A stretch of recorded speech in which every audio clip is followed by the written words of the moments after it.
This is a Common Craft video made by Lee Lefevre. Thank you. The McCulloch v. Maryland case, a verdict that changed America's course forever.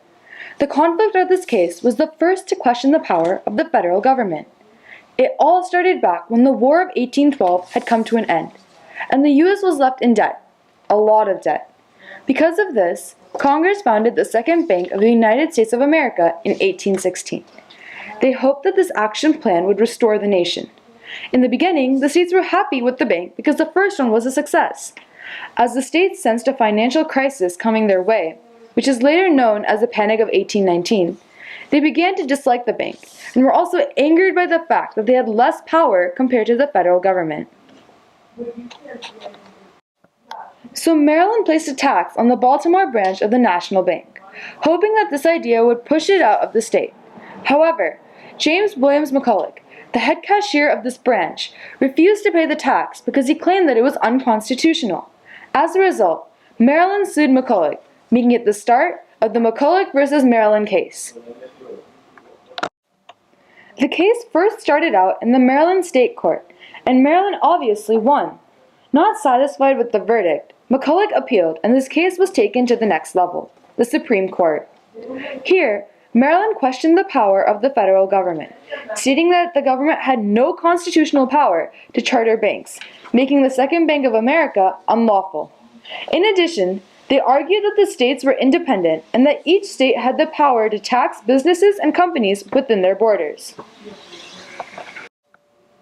On the other hand, McCulloch claimed that the Constitution allowed loose construction, where the federal government could do whatever it took to make the country a more perfect union.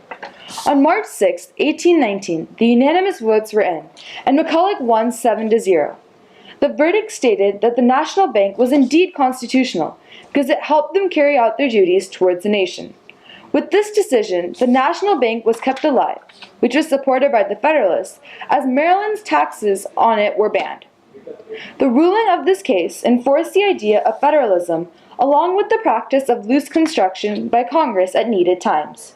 Even today, we put federalism to the test, because there are lots of things that only the national government has the power to do, and the same goes for the state governments.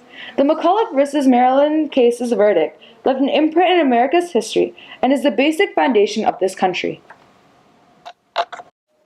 Overall, this ruling has a positive effect on the nation.